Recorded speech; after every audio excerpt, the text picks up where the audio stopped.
Hare Krishna,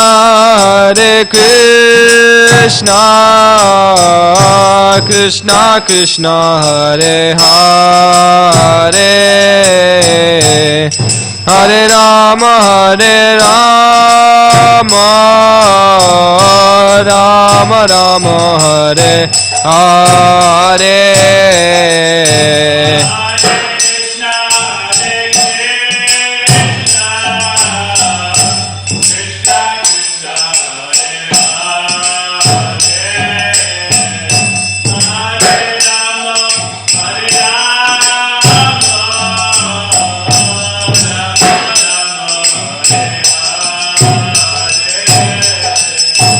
Hare Krishna, Krishna Krishna, Hare Hare, Hare Rama, Rama Rama, Hare Hare.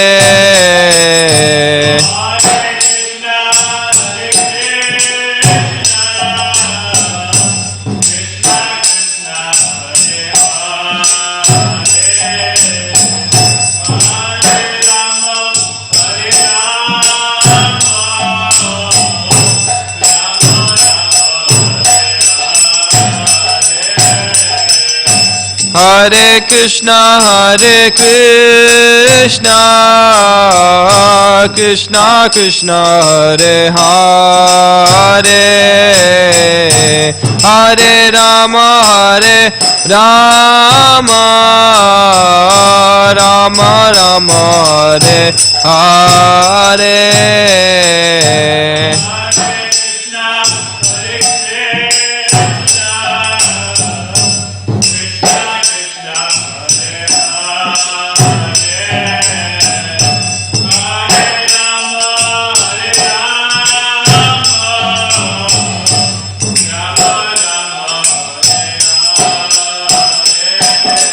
Hare Krishna,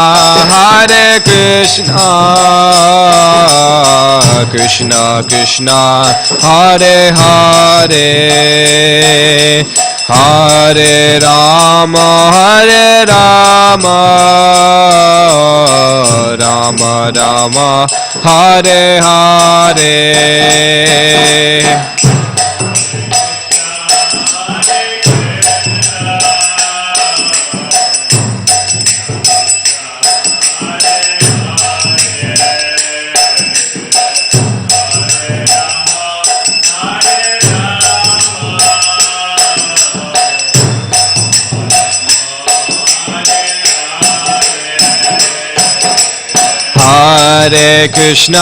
Hare Krishna, Krishna Krishna, Hare Hare, Hare Rama, Rama Rama, Hare Hare.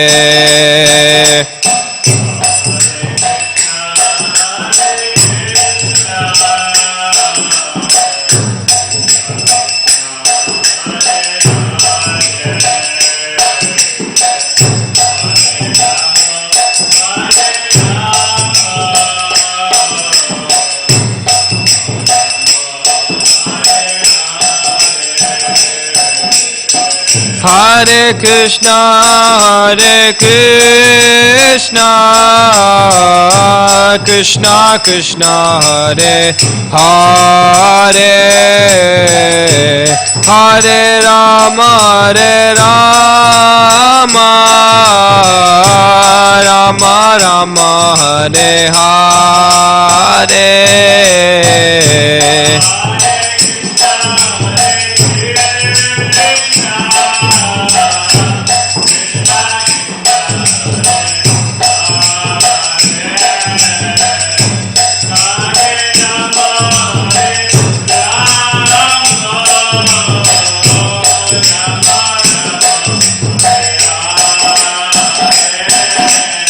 Hare Krishna Krishna Krishna Hare Hare, Hare Rama Rama Rama Hare Hare.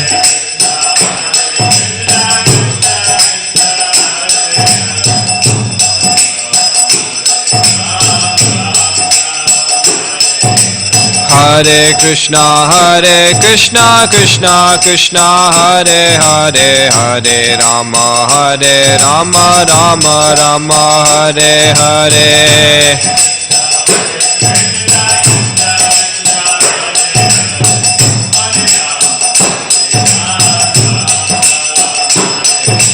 Hare Krishna Krishna Krishna Hare Hare, Hare Rama Rama Rama Hare Hare.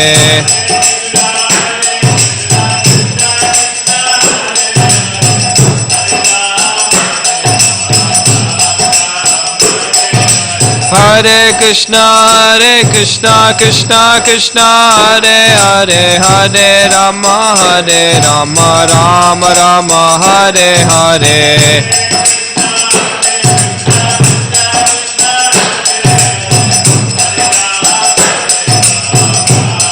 Hare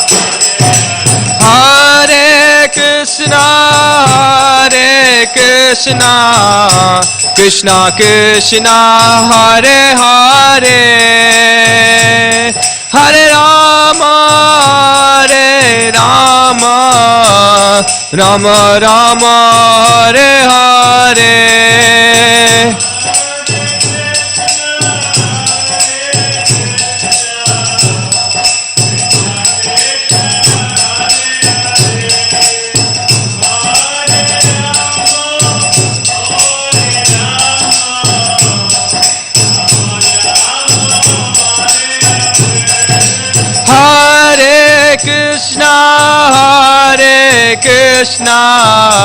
Krishna Krishna Hare Hare, Hare Rama Rama Rama Hare Hare. Hare Krishna Krishna Hare Hare, Hare Rama Rama Rama Hare Hare.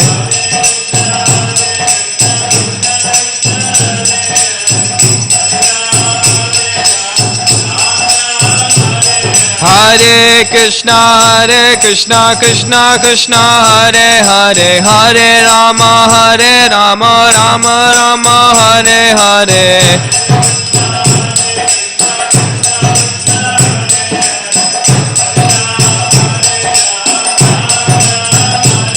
Hare Krishna Hare Hare, Hare Rama Rama Rama Hare Hare.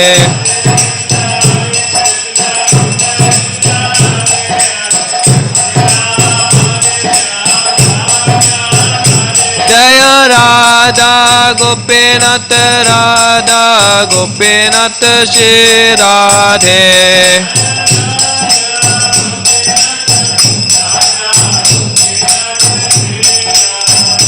Jaya Prabhupada Jaya Prabhupada Jaya Prabhupada Jaya Prabhupada.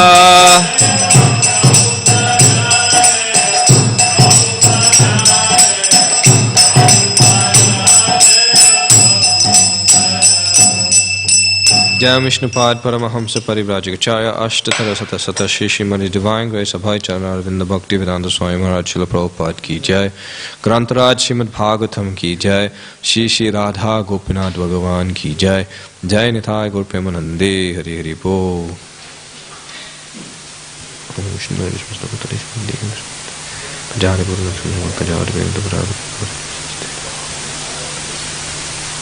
Balapu.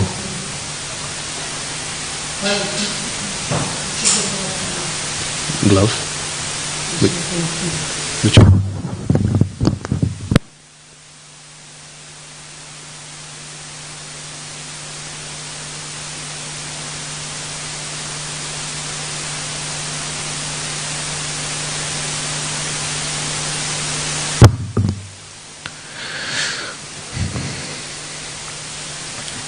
Om Namo Bhagavate Vasudevaya. Om Namo Bhagavate Vasudevaya. Om Namo Bhagavate Vasudevaya. Om Namo Bhagavate Vasudevaya. Om Namo Bhagavate Vasudevaya. Om Namo Bhagavate Vasudevaya. Reading from Srimad Bhagavatam, Canto number 3, Chapter 7, entitled Further Inquiries by Vidura, text number 17.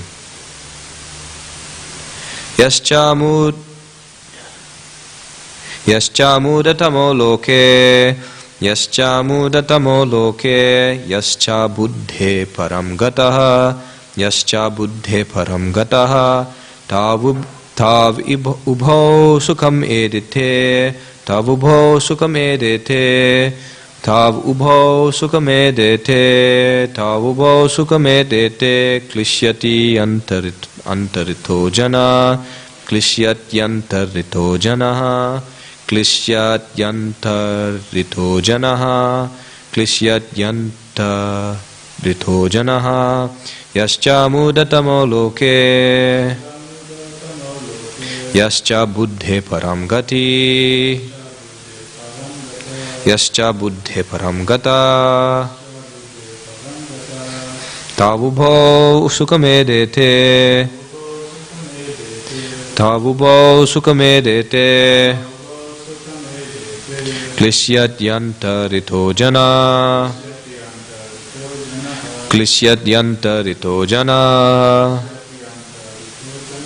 yascha mudatamo loke, yascha buddhe param gataha, tavubho sukhamedete, klishyayantarito janaha,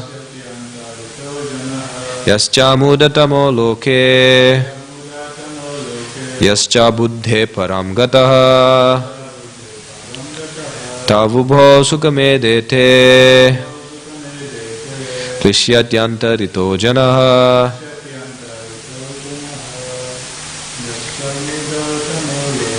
yascha mudatamo loke, yascha buddhe param gata, tavubho sukhamedete, klishyayantarito janaha, word for word, yaha, one who is, cha, also, mudatamaha, the lowest of the fools, loke, in this world, yacha, one who is, buddhehe, of intelligence, param, transcendental, gataha, gone, tau, of them, ubho, both, sukham, happiness, edhete, Shri Radha Gopinath Bhagavan ki jai. Edhete, enjoy, klishyati, suffer, antaritaha, situated between, janaha, persons. Translation and purport by His Divine Grace Abhay Chanadavinda Bhaktivedanta Swami Maharaj Prabhupada Jagadguru Srila Prabhupada Ki Jai.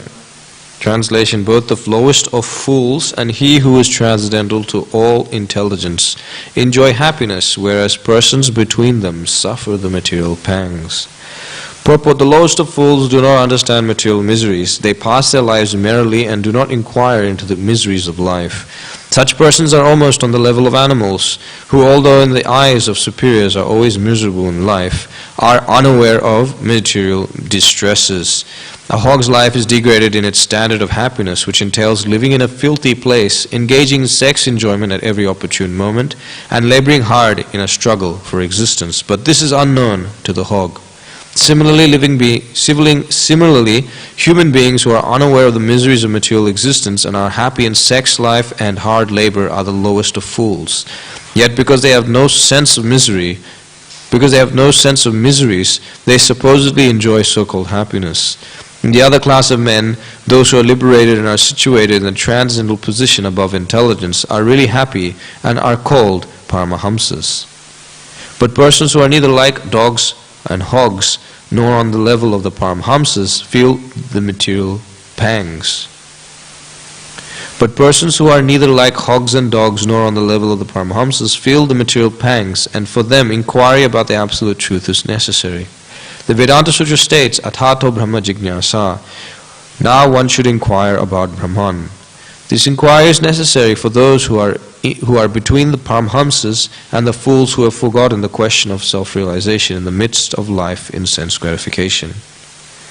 Translation again, both the lowest of fools and he who is transcendental to all intelligence enjoy happiness, whereas persons between them suffer the material pangs.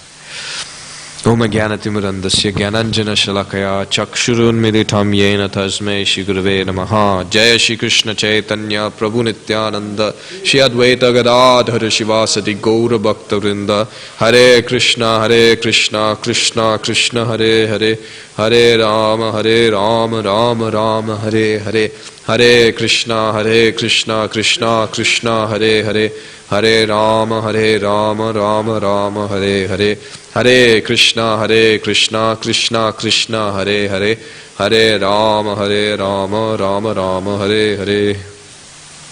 Kuroti vachalam vangam langayate girim yatrikpa tamaham vande Shri Guru Tirthanam Paramanandamadamam Shichita.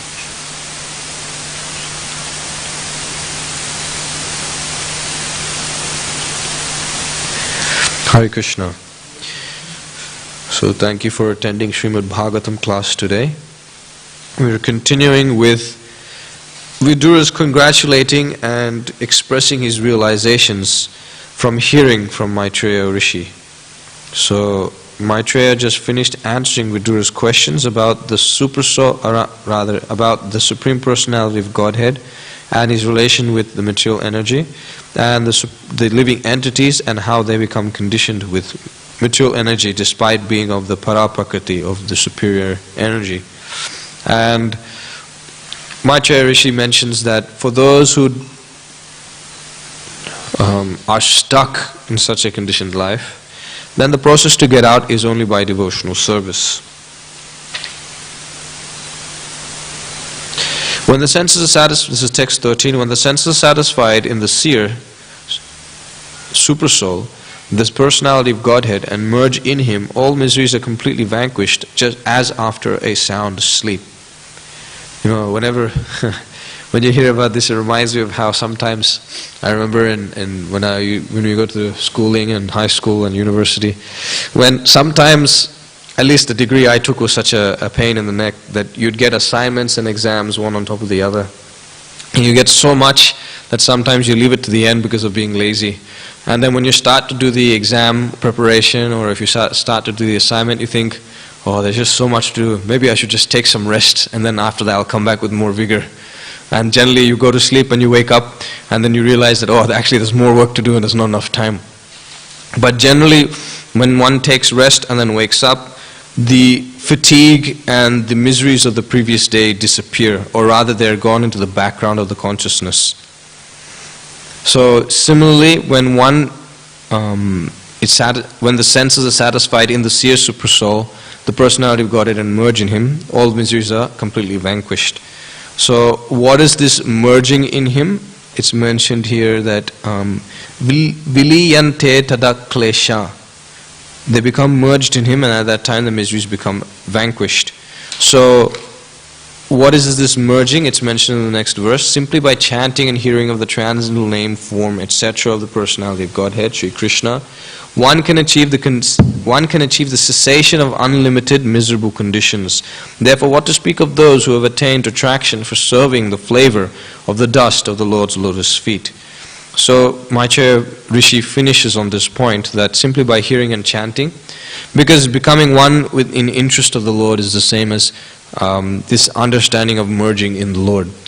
Whenever this mention of merging in the Lord is mentioned, then we should immediately understand it from the context of the Bhakti Shastra. That this merging is not that the existence of the living entity becomes merged with the Lord, rather one's interest becomes one with the Lord.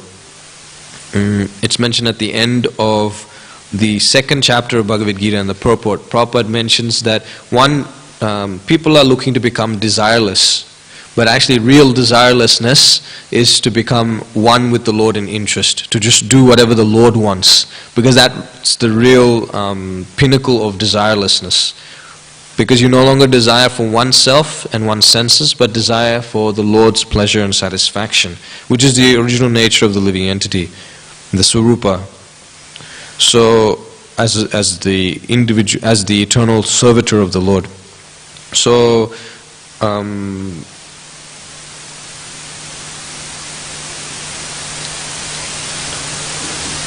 so merging with the Lord is not of that of Sahaja Mukti or becoming one with the Lord. Rather, it is merging in interest with the Lord. So the Lord's interest, one's interest and the Lord's interest is the same. And that is effected or enacted by practicing devotional service. We should never take lightly the 9 processes or the 9 anga or limbs of devotional service. And we should always remember the Shravanam, Kirtanam, Vishnu, Smaranam, Padasevanam, Archanam, Vandanam, Dasyam, Sakyam, Atma Nivedanam. These 9 processes, they are very they are conducive to pleasing the Supreme Personality of Godhead.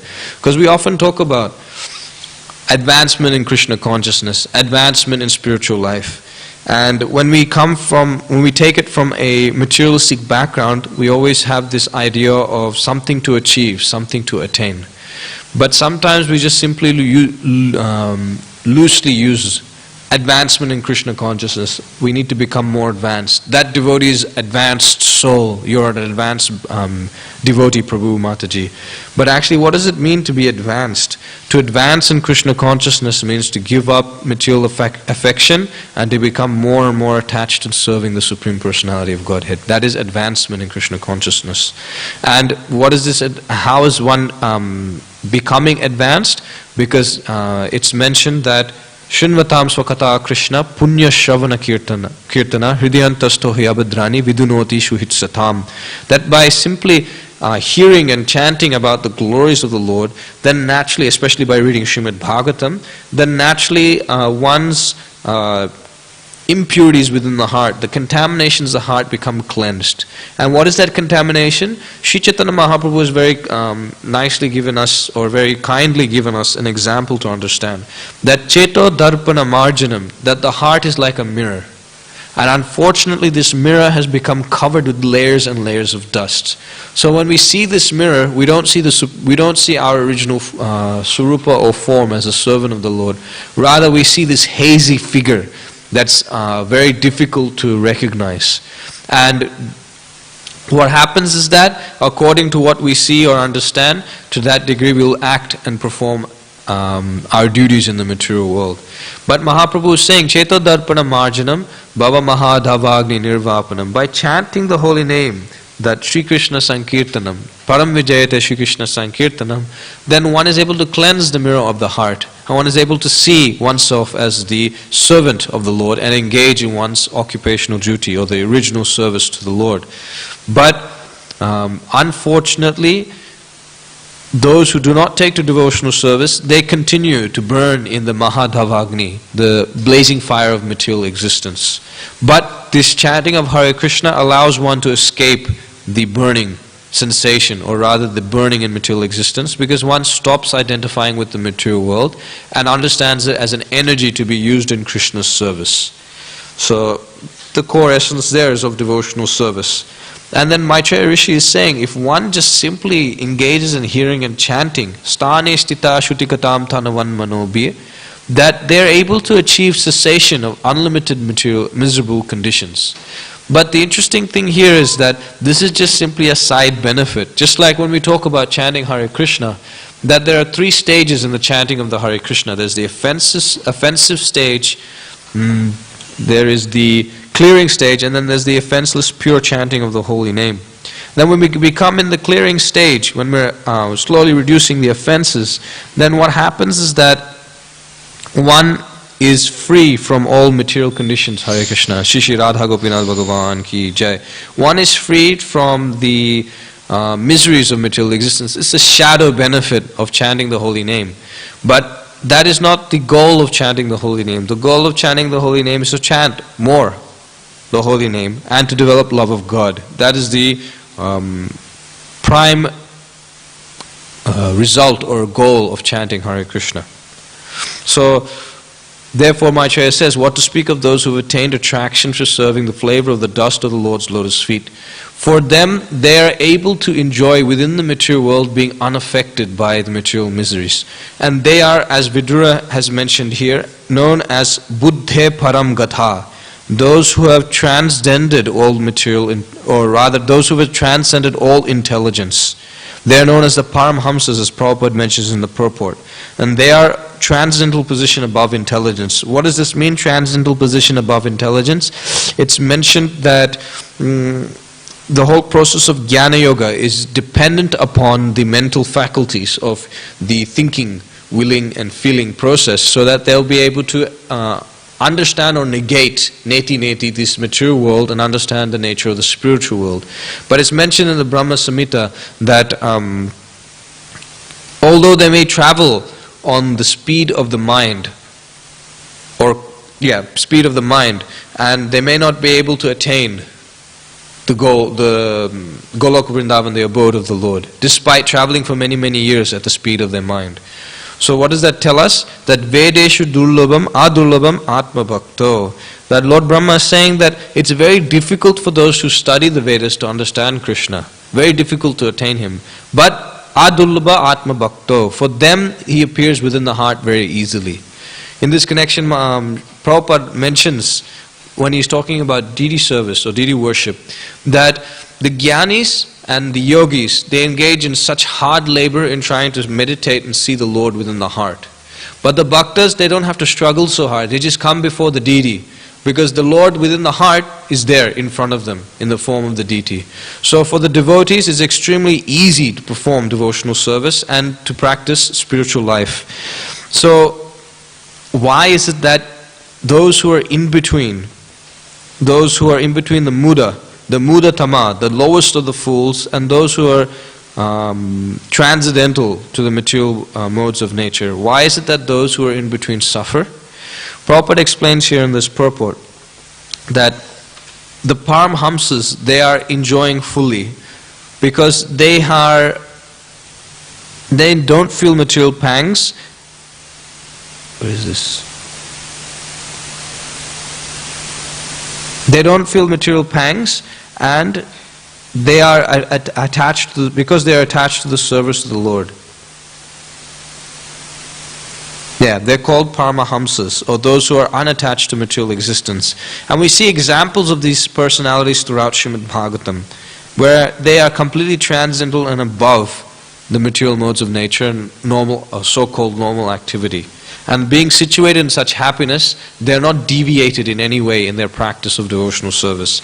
We see it especially in one sense, from our mundane material vision, the extreme examples of those who act like avadutas, those who do not care so much for the social customs, but are completely absorbed in the service to the Supreme Personality of Godhead. We've been hearing a lot of Jada Bharat, how Jada Bharat, he performed devotional service in that mood of completely unaware of social customs so that he would not fall down again. In fact, more importantly, so that his devotional service would not be disturbed like it did when he was in the life of Bharat Maharaj. So we see the example of the Python man, how he simply laid in one place and did not do any work, but looked fat, as Prahlad Maharaj mentions. But he was completely absorbed in transcendental consciousness. We see the example of the Supreme Personality of Godhead himself in the form of Rishabdev. When Lord Rishabdev, after performing his duties by setting an example as an ideal king, he left the kingdom and took to the renounced order of life. And he traveled like a madman. People used to spit on him, people used to throw rocks at him, but he wouldn't care. He would simply walk, being absorbed in the activities or the qualities and the glories of the Supreme Personality of Godhead. We see that in the example of Shukadev Goswami. When Shukadev Goswami appears in Srimad Bhagavatam, especially when Parikshit Maharaj is sitting on the bank of the Ganges, there it's mentioned that he was being surrounded by young kids and lay women that were throwing rocks and throwing harsh words at him. And only when they realized that all the sages and saintly persons stood up to receive him, they ran away, understanding his position. So the Paramahamsas are not so much worried about the external world. But here's the thing, the Paramahamsas, although are completely aloof from material world, they are still considerate for those who are stuck in the material world and are suffering. So I'll come back to that point, that how the Paramahamsas take shelter of the boat of the lotus feet of the Lord and they cross over the material existence, but they leave that boat on the other side for the living entities to take, to be able to cross over material existence. So I'll come to that point in a second.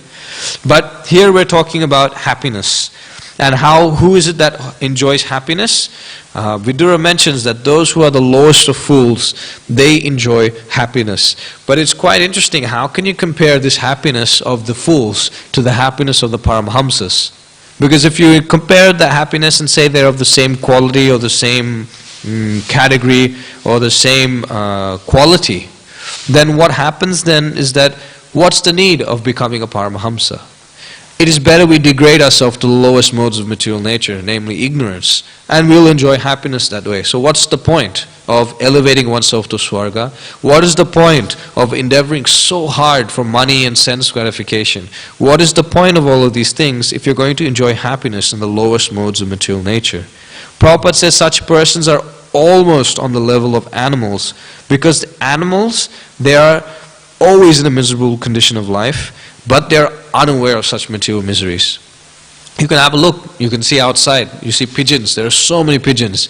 When you have a look at the pigeons, they are so-called enjoying material life. But if you have a look at every single moment, they're in fear.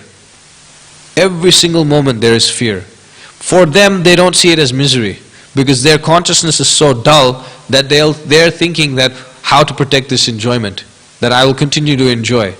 And I will engage in this activity, and I'll engage in that activity. Because as soon as they survey their surroundings, immediately they go back into their enjoyment. They're not aware of miseries and how to overcome the miseries. For them, they're just being pushed along by material nature and time to perform activities forcefully. So therefore, Prabhupada says they are unaware of material existence or miseries of material existence, and they are happy in sex life and hard labor. And they are considered to be the lowest of fools. So here Prabhupada gives the other example of a hog. And how hog is simply engaged in a filthy environment and filthy activities, not being aware of anything superior or a higher standard of happiness. They are simply stuck in their own consciousness, their own little endeavors for happiness, and they don't see anything more than that. Like we heard the example yesterday, that Indra, after being cursed to become a hog, he was happy being a hog. He was happy with his hog family, he was happy with his hog food, he was happy with his disgusting environment. Even though he had the close to the next best environment for so-called material enjoyment, Indraloka, where he's able to enjoy his senses to the best degree in the material world, to the best you can in the material world. He was able to enjoy Somaras. He was able to enjoy so many facilities not available to any other person or any other living entity in the material world.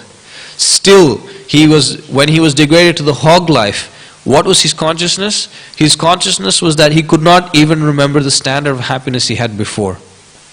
That standard of happiness was replaced by the lower modes of material nature, to the extent that all he saw as happiness was what the hog's senses and the sense objects come in contact with. That's it. He didn't see anything else. So the example given of how Prahlad Maharaj says the happiness one experiences even in the highest form of life, and the happiness one exists even in the lowest form of life. They are considered to be of the same standard of happiness, because it's just simply the senses coming in contact with the sense objects. According to the modes of nature, one's mind then imagines or speculates a sort of happiness. And when it speculates that sort of happiness, the living entity goes mad in trying to satisfy and trying to achieve that sense of happiness. Like, for example, you take the usage of recreational drugs, as they call it. That people use the drugs, they'll shoot up, they'll enjoy these drugs. But when they shoot up and enjoy this, or so-called enjoy, which is actually misery, but in the name of enjoyment, when they go into that sort of illusory, hallucinatory state of consciousness, the mind sets a standard that, okay, this is what they should experience next. But the problem is that the body develops some sort of resistance to the next time they try to use their drug. And so then the body nullifies, or to a certain extent reduces that sense of enjoyment that they experienced the first time. And they continue to think that if I inject more, I will enjoy more. But what they don't realize is that the effect of injecting more is that they suffer more, to the extent of even causing death. But what forces them to continue going on? Not the sense coming in contact with the sense object. What's forcing them to continue going on is, as Prabhupada mentions in the Yehi Samsvasaja Bhoga, he says in the last line of that paragraph, actually the worst enemy of such sense enjoyer is the hope, or the so-called, how to say it, the expectation of happiness that comes from the contact of the sense and the sense objects. Because what happens is, when the first time they come in contact, it sets some sort of precedence in the mind that, okay, it should be like this. But the next time it happens, because the material world is not a place of increasing enjoyment, it's a place of nirananda, and it's not full of enjoyment, it simply causes suffering. So then what happens is that one experiences suffering, not being able to enjoy to that standard. And again and again and again, trying to come in contact with the sense and the sense objects, the living entity tries to enjoy more and more and more. But they're not able to attain the same standard of happiness they first experienced. Because gradually over a period of time, the activity becomes hackneyed. The example given is that of, if you take some gulab jamuns, and you take one gulab jamun, and then you take another gulab jamun. How many gulab jamuns can you take? When you finally take so much gulab jamun, you're full. Again the gulab jamun comes before you, what do you think? I'll never take gulab jamun in my life. Never again. No more. I've taken so much. Prabhupada gives the example of a woman being pregnant. After going through the labor of pregnancy, then they think, no more. I will not go through this process again. But then we see that it happens sometimes again and again. So this whole understanding of enjoying material nature, and then I let go and I will continue to find some other happiness, it doesn't work. And these are the people in between, the fools and the Paramahamsas, that they try to enjoy material existence, but they experience the suffering, and experiencing the suffering, they want to escape such distresses. But being unable to escape such distresses, they continue to perform material activities, and they are stuck in this vicious cycle of so-called bhoga and tyaga, enjoyment and renunciation, which is simply full of miseries. Before I continue, there was another point here I wanted to mention about the mudatama, the lowest of the fools. Another example given is that we heard yesterday also of the camel, and how the camel eats thorns. And when the camel eats the thorns and chews, actually it's tasting its own blood. But tasting its own blood, it's thinking that it's enjoying the thorns. But actually the thorns are causing it so much misery and pain. This is the nature of the mudatama. But here's the thing, the mudatama's consciousness is that they don't understand the distinction between blood and the thorn. They simply eat and they think they're enjoying, and that's it. For them, they're so dull-headed that they cannot understand the difference between happiness and distress. For them, they'll work so hard, and they'll consider that this working hard is happiness.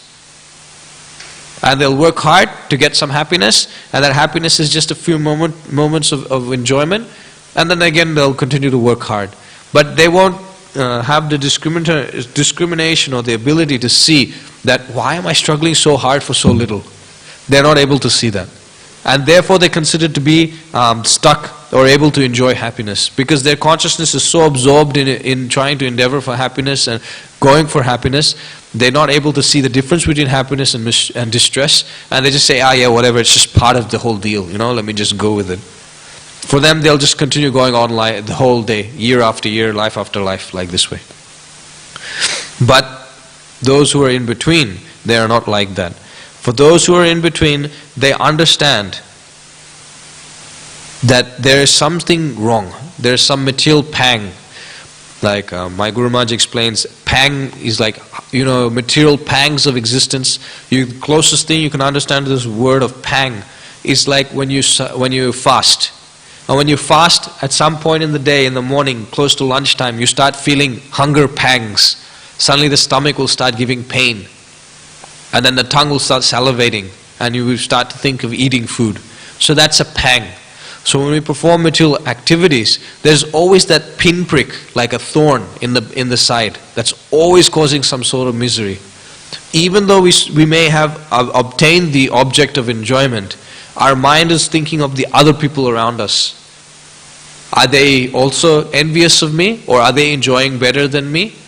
And this consciousness or this desire to enjoy is always accompanied by this pang of material misery, always overshadowed by misery, and that drives the living entity mad, thinking of how to enjoy but to get rid of misery. So then what they will think, I will get money. If I get money, I will enjoy. If I get beauty, strength, knowledge, wealth, renunciation, beauty, fame, all of these things, I'll be happy. To the extent that Prabhupada says such people, they'll build such a nice house. And then Prabhupada quotes that Bengali poem that I built such a nice house, but unfortunately the fire came and burnt it all away. So that is the nature of the people in between, us. Between the Paramhamsas and the lowest of fools. That no matter how much we endeavor, we'll always feel the suffering, the burning sensation of material existence.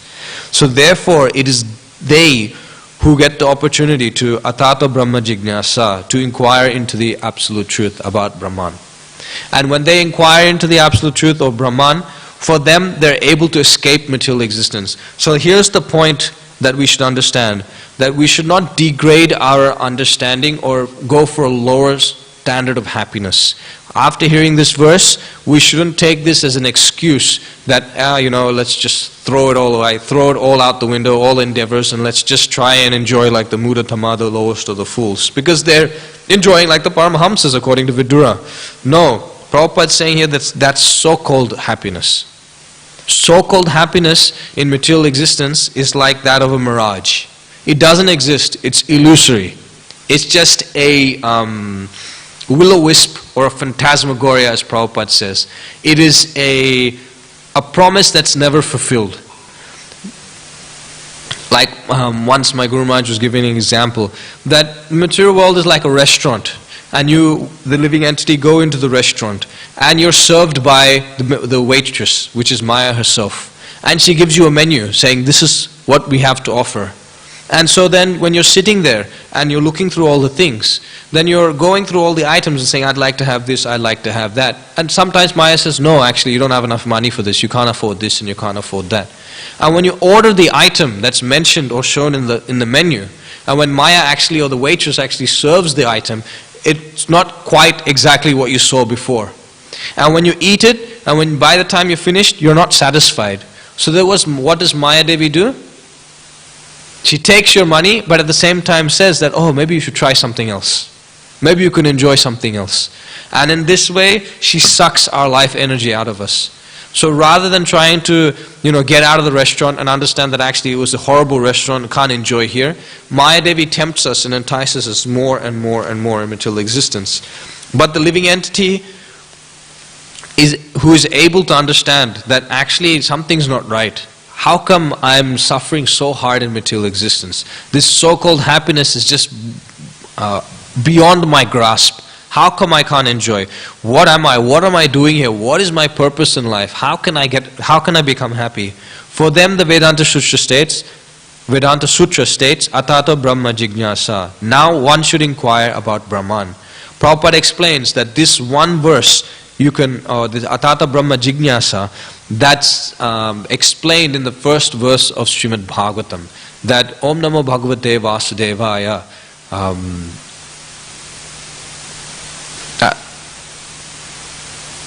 Janmadi yasya yata anvayad itaratascha vignyaswara tene brahma hrida adi kavaye muhyanti yat suryaha tejo varimidam yata vinimayot yatta trishargomisha damnasvena sada nirasta kuhakam satyam param satyam dhimahi. That it's mentioned there that Janmadi yasya yataha, the source of all existence is the Supreme Personality of Godhead. Actually, that's the next stage after one inquiring into the absolute truth. Then Janmadi Yasyataha, that Brahman or the source of all existence is Om Namo Bhagavate Vasudevaya. So Prabhupada says actually this Atato Brahma Jignasa, one can write volumes and volumes and volumes of purport to this aphorism, because this word Atato means now having come to, or at this point in time, or having done. So you can talk so much about this Atato, saying that a living entity suffered in material existence so much. A living entity has gone through so many processes of self-realization. A living entity has gone to karma, jnana and mystic yoga.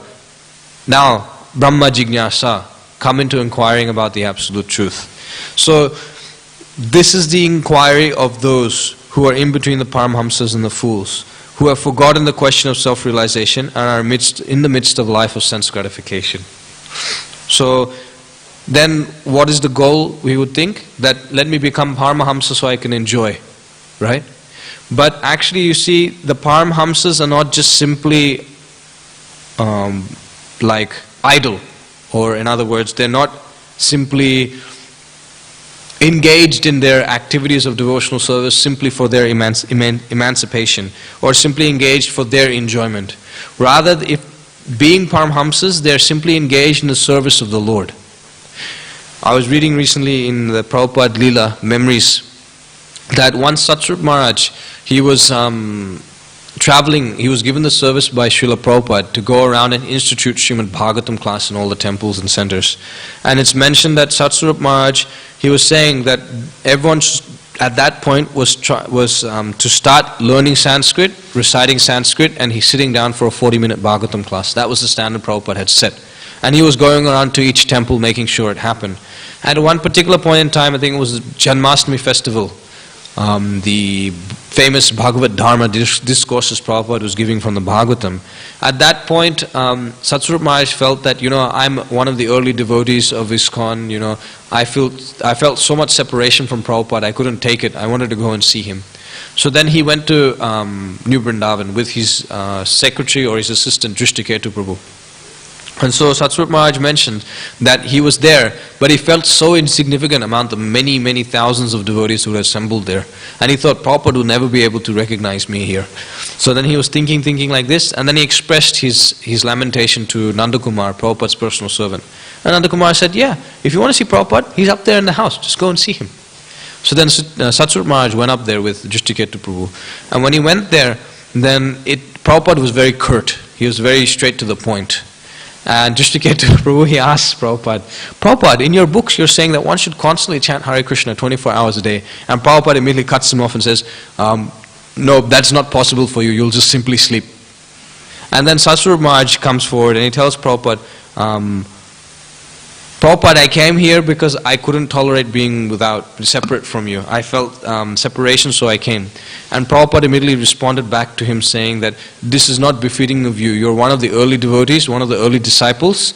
You should learn how to perform service in separation. That is enough for you.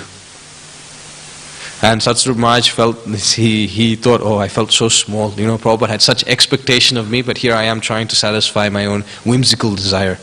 So you can see what Prabhupada's mood was, that Prabhupada's mood of separation, actually mood of separation or service in separation is the highest bliss one can experience. But unfortunately, due to our material contamination, we see that separation as miserable. But rather that separation, service and separation, makes one more and more attached to the beloved or to the master, like the spiritual master. So what does the Paramahamsa do? We take the example of Jadabharat.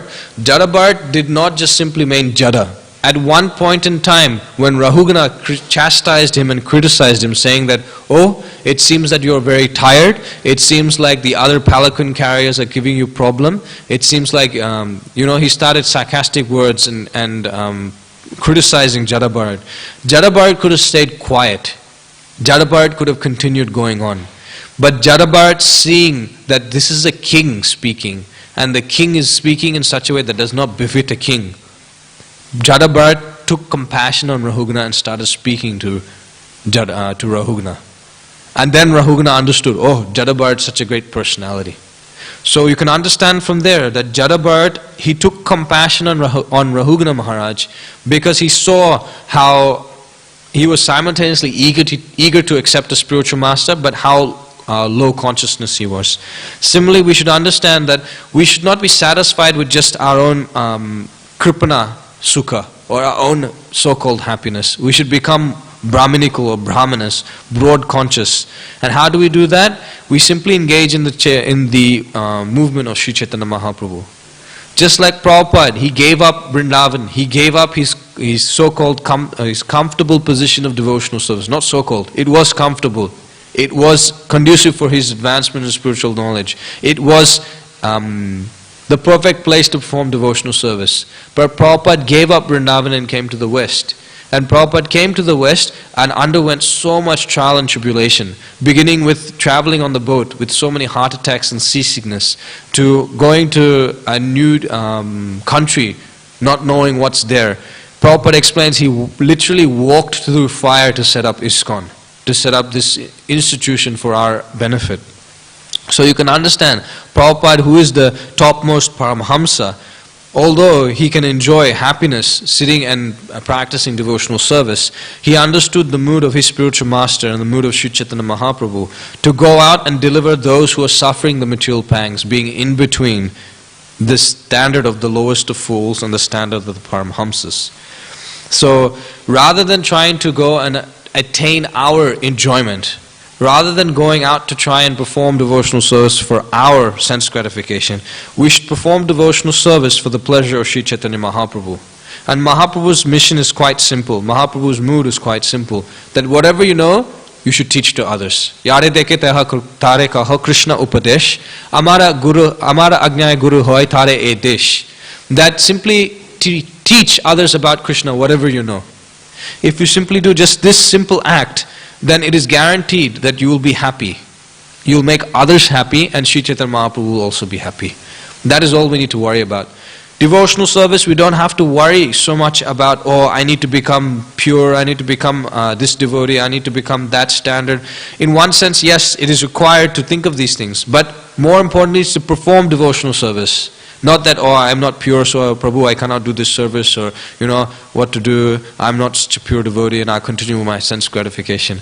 No, we just perform devotional service to the best of our ability and depend on Sri Chaitanya Mahaprabhu for his mercy. That's it. And we can see, when we perform devotional service, especially by engaging in the Sankirtan mission of Sri Chaitanya Mahaprabhu, how much we advance by leaps and bounds. When we look back in our devotional service, we can see how fallen, how degraded consciousness I entered devotional service, and look at the position Sri Chaitanya Mahaprabhu has put me in now, and just look at what I'm able to perform and what realizations he is giving me now. And with that vigor and enthusiasm, then we go out and try to give that to others. And what do we get in return? We get more realization, more conviction. And with that conviction on realization that comes from serving the lotus feet of the devotees, we become more and more blissful and more happy. So this is the happiness we should go for. We should not go for a low standard of happiness. If we try for the utmost standard of happiness of trying to please Sri Chaitanya Mahaprabhu, at the very least Sri Chaitanya Mahaprabhu will take care of our happiness. We don't have to worry about that. Therefore, Maitreya Rishi says, what to speak of those who have attained attraction for serving the flavor of the dust of the Lord's lotus feet? They don't have to care about cessation of material miseries. They simply go on enjoying the rasa, the bhakti rasa of serving the senses of Sri Chaitanya Mahaprabhu and the spiritual master. So I'll end here. Thank you very much for listening. Grantaraj Srimad Bhagavatam ki jai, Shri Shri Radha Gopinath Bhagavan ki jai, Srila Prabhupada ki jai, Jai Nitai Gaur Premanande. Jai.